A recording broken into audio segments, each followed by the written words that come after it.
Hi guys, I am back with another makeup tutorial, and this time it's the advanced version of the simple male makeup. So if you want to achieve this look, keep on watching. So step 1 is to cleanse your skin, and what I'm going to recommend for doing this is the Neutrogena Visibly Clear Wash and Mask 2-in-1. And what this one is going to do is that it's going to purify your skin deep down. So what you want to do is that you want to take a pea-sized amount and distribute it all over your face. Let it sit for 3 minutes and then wash all of the toxins away. So now that we've stripped away all of the impurities, but also all of the natural oils in your skin, step 2 will be to moisturize. And if you are someone with oily or acne prone skin, I'll recommend the Zero Oil from Origins, since it has a lot of non-clogging ingredients and also salicylic acid. If you have a little bit dull skin, you have a little bit grayish tint to your skin and you want that refreshment, I'll recommend the ginseng cream from Origins. And if you have dry skin that needs a little bit more rejuvenation, I'm going to recommend the Make a Difference Plus, also from Origins.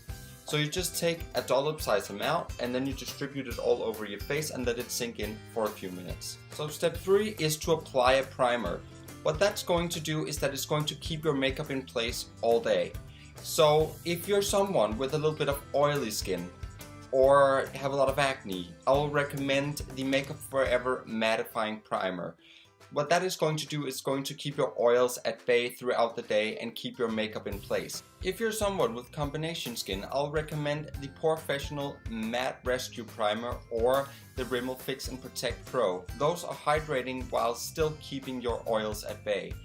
If you're someone with very dry skin, I'll recommend the Marc Jacobs Undercover Perfecting Coconut Primer. It's a little bit pricey, so if you don't want to go for that one, go for the e.l.f. Hydrating Face Primer. Those are really great options for people with dry skin that is going to need that moisture to keep their makeup looking fresh. So what you want to do is that you just want to take a dollop size amount and also distribute it all over your face like you would your moisturizer and let it sink in for a few minutes. So step 4 is applying your foundation. If you want something that's a little bit lighter in coverage but still will give you very good coverage, I'll recommend the L'Oreal True Match. The True Match comes in a variety of different shade ranges, so you're going to be able to find a shade that matches you. If you want a little bit more coverage and also are willing to pay a little bit more, I'll recommend the Makeup Forever HD foundation. That one is quite expensive. I believe it costs $42 US dollars. So that one is a little bit more pricey, but you'll also get a little bit more coverage. If you want full coverage, and I mean full coverage, I'll recommend the Marc Jacobs Re-marcable foundation. This one is beyond full coverage, as also Marc Jacobs does state on their website. So let's do a demo of how to apply your foundation. Since this is an advanced makeup tutorial, I've decided to go with the Marc Jacobs Re-marcable foundation for demo purposes. And with this foundation, you only need a dollop on each side of your cheek, like this. Marc Jacobs actually does not recommend this much, since it is very full coverage. But let's just go with this much and then we'll just blend it in better. So let's see what this one is going to do for us. What we're going to do is that we're just going to buff it in using this kabuki brush, which is a very good way to distribute it all over your face. So look, if you just buff it in like very nicely like this, do not streak it across. Buff it in using the brush. And I will recommend using a brush with this foundation and also all other foundations when it comes to getting a full coverage. What this is going to do is that it's going to blend it out really nicely, which is definitely something we want.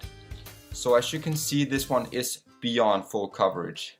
It is very covering. So remember to blend this foundation in very nicely all over your face. So buffing this foundation in, I spent a full 2 minutes just buffing and really getting it in all in the nooks and crannies and parameters of my face, which is very important. You really want to blend and you want to build. So don't go with a buttload of foundation and just quickly smear it on all over your face. Take a little bit and build it up, and then really buff it in to make sure that it's blended perfectly. So step 4 is to conceal, and if you want a little bit of a lighter coverage, I'll go with the Maybelline Fit Me Concealer. You can get this one in a variety of colors, and it provides a little bit of a lighter coverage. And if you want a little bit of a more heavy coverage, I'll recommend the NARS Creamy Concealer, or I would recommend the MAC Pro Longwear, which we're going to be using as a demo concealer for this video. So put one pump at the back of your hand and then start going in with your concealer. I'm going to be using a concealer brush. You can see this one is very, very small in the bristles, so that one is going to get in and beautifully blend that concealer. So what you're going to be doing is that you're going to be taking just a little bit of that concealer, only just a little bit, dipping the brush in, and then you go in on your problem areas, which mine is right here, and then you just buff it in. Usually I go in with this one first, and then I go in with my fingers and dab it in afterwards. And that is really going to blend it in beautifully. As you can see, there's no visible streak marks or anything. And you just do this to all of the places where you need more concealing. So for under eye concealing, I'll recommend that you just place a streak underneath one eye and a streak underneath the other eye, and then you go in with your ring finger, which has the least amount of pressure, to dab that in. So you just want to dab it downwards here and really make sure to blend that in very well. You can also go on top here if you want, but really make sure to drag it down, not out, okay? So you just take that ring finger and just press that concealer into your skin. So step 5 is to set your makeup with a translucent powder. I will not be using a powder with pigment. I'm just going to be using a translucent one, since I already feel like we have a lot of pigment on our face at the moment. And honestly, I do not splurge when it comes to translucent powder. I just use the Rimmel Stay Matte translucent powder, and honestly, I don't think it matters because it's translucent. I mean, it's invisible, you can't see it. So this one will do you just perfect. So you just take a little bit here, buff it up on the back of your can, and then you just go in very, very lightly with a big fluffy brush all over your face. And what that is going to do is that it's really going to set your makeup and keep it in place all day. So step 6 is to contour your face. And for that, I will be going with the Kat Von D Shade and Light palette. Can we just talk about how beautiful this powder is? It is so creamy, it is so beautiful, it'll just blend on your face perfectly. I love this. If you do not want to go with that one, go with the Anastasia Beverly Hills Contour Kit. That one is supposed to be amazing as well, also very creamy and blendable. So when contouring the outer parameter of my face, I'm just going to be using the e.l.f. Angled Brush. What's so amazing about this brush is that it's going to fit right in the parameters where we want to contour. So I'm going to be using this shade here, which is called Subconscious. You can also go with Sombre if you're much darker, but I'll be going with this one. So just tap lightly into that pot here and dab it off on the back. These are very pigmented, so you do not need a lot. So for identifying your cheekbones, where we'll be starting, please go like this. This seems very weird, but you can see my cheekbone will show up once I do that, so I'll be knowing where to place the powder. So you just go like that,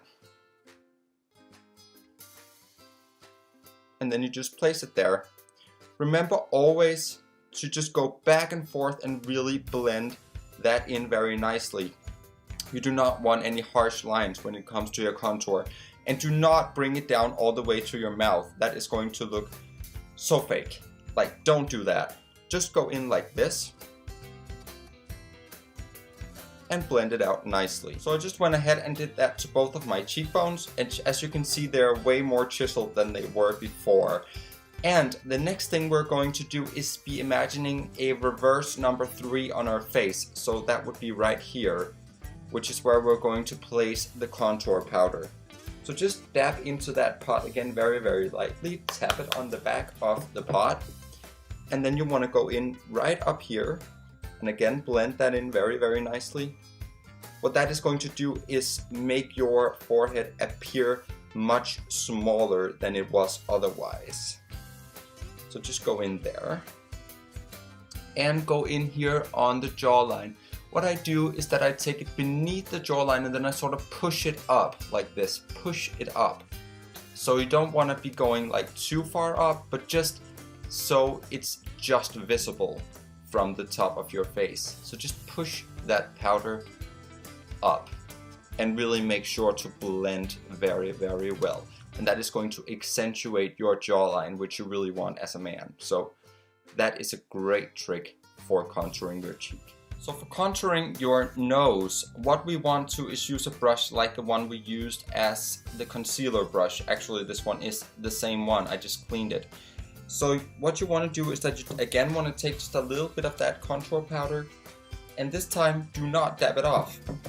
Just go here on the sides of your nose and draw a line down the side here. Now this seems very harsh, and there is a reason for that.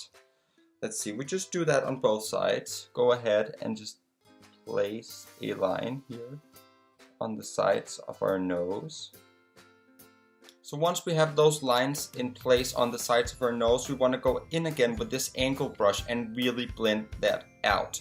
So what you really want to do is just place it there and just very, very lightly with your brush start blending it out. Remember not to go too far up on the center of your nose. Just go here on the side and just sort of blend that out until it's completely invisible to the naked eye. What that's going to do is just define the contour of your nose on the side. And that's really going to slim your nose. If you're already having a very, very slim nose, I would not be doing this too much, since it's going to just slim it even further. So once your contour is blended in really nicely like this and you can detect no harsh lines, what you really want to be doing is taking this center color here, which is like this yellowish banana powder, and I always mix it with this lovely color here that's more like a light powder, just, and then buff it off on the side and then going down the center also to clean that line up a little bit. Just lightly brush it down the center here, and that's going to clean the lines up.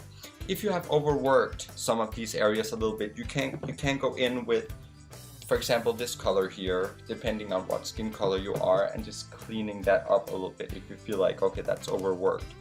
So that is the contouring. So if you do want to make your lips appear a little bit bigger too, I already feel like I got sort of big lips. But if you want them to appear even fuller, what you can also do is take a little bit of that color and just place it right beneath your bottom lip. Which is very difficult to do while we're talking, guys. But place it beneath your bottom lip.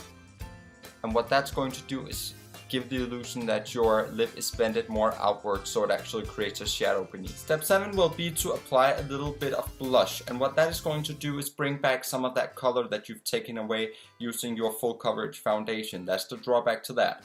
So I'll be recommending the Sun Shimmer from Rimmel. I feel like this trio is really amazing. I really like this color here that has a little bit of a coral sort of bronzy blush sort of color, and it's very soft and natural, so it's not too detectable.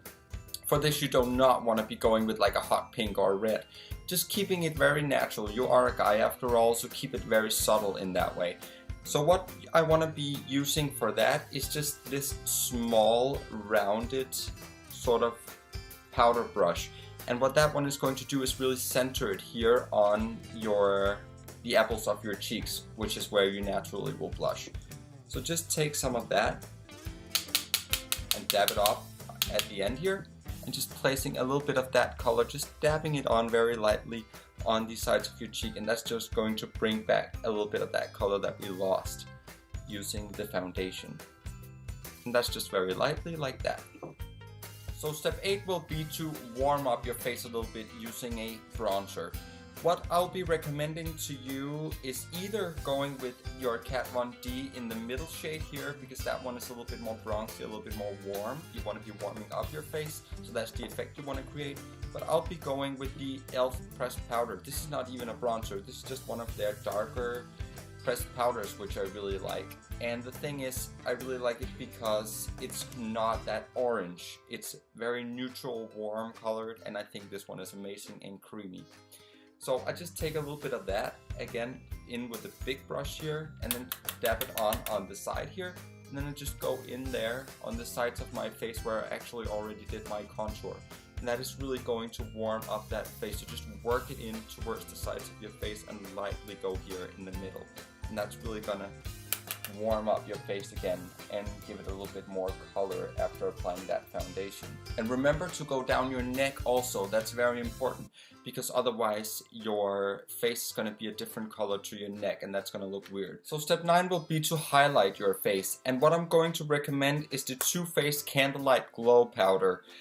This one is absolutely amazing since it does not contain any glitter, but it still has that mother of pearl sort of finish where it's just gonna be amazing glow to your face, which is absolutely most definitely what we want. What I'm going to be using is just this lighter color. It also comes with a little bit more pink tone color, but I feel like that one is not that natural, so I'm just gonna be using the white one. Just dabbing it very, very lightly into the pot, buffing it off on the side, and then going in very, very lightly on top of my cheekbones. What we always want to recommend with cheek products is that we first have the contour, then we have the blush, and then we have the highlight. So that's sort of the effects you want to create on your cheek. And on the center of your nose, you just take a little bit like that, so that's going to create that glow. You can also do a little bit here, here, and a little bit more here, and on your cheek, and on the top of your lips. So those are the places that's naturally highest on your face. So those are the points on your face that you want to bring out using your highlighter. So step 10 will be to do your brows, which is extraordinarily important since that is going to shape your entire face. And you always want to go 2 shades darker than your natural hair color. Not any darker than that, or it will look like you put a Sharpie to your face, which is not the effect we want to create. What I'll be using is just a soft casual eye pencil from H&M. If I were to splurge a little bit more, I would go with the Anastasia Beverly Hills Brow Wiz, which is supposed to be amazing, but I can't afford that. So I'll just be going with this one. Please just put it very, very lightly to your brows like this. Run it through your brows. Just very, very, very lightly through those hairs, all the way out to the end, starting in here and shaping them. And next, what I do is that I use this brush here, also from H&M. This one is amazing because it has those bristles here, which is going to distribute the product very greatly in your brows. So just go in with that one. That's also going to comb them a little bit and really shape them very nicely. So just go in with this one and work the product into your brows like this, and that's going to distribute it very, very, very nicely, so you're not going to be able to detect that it's even there. Your brows are just going to look amazing and full, which we definitely want as guys, like that. So step 11 will be to tightline your eyes, and that can be a very scary process for someone who's never tried that before. So feel free to do either or. Either one of these steps are optional, so you can pick and choose what you want to do, but I'm going to be demonstrating all of them. So what you want to be doing when tightlining your eyes, just using that same pencil that you use on your eyebrows, and then you just want to be going in here. What you want to be doing is tucking at the eye here, and then just placing this on the inner rim of your eye like that. And then you can go in with the other side of that pencil and really distribute the product out into your lashes. And that is going to really make your eyes stand out a lot more. So once we've put all of this makeup on our faces, what we want to be doing is setting it using a setting spray. And what setting spray I'll be recommending is the Makeup Forever Mist and Fix Setting Spray. And this one is going to get rid of the powderiness and it's going to set your makeup. If you don't have that, but you have access to rose water, that is absolutely fine too. That's also going to get rid of that powderiness. So what you want to be doing is taking the bottle sort of far away from your face and then just spritzing 4 times like this in sort of X's like that to cover your whole face with that setting spray. And that is really going to keep your makeup in place all day and get rid of the powderiness. So the final step is to use a lip balm to plump up your lips and make them beautiful and juicy. What I'm going to just be recommending is either the Burt's Bees lip balm. That one is amazing. It's going to plump your lips, it's going to hydrate them, make them look very moist and juicy. Or I'll just be recommending the Mentolatum, that's what it's called. on your lips, which is also gonna have that same effect. So that you just apply normally like you would any other lip product, like this.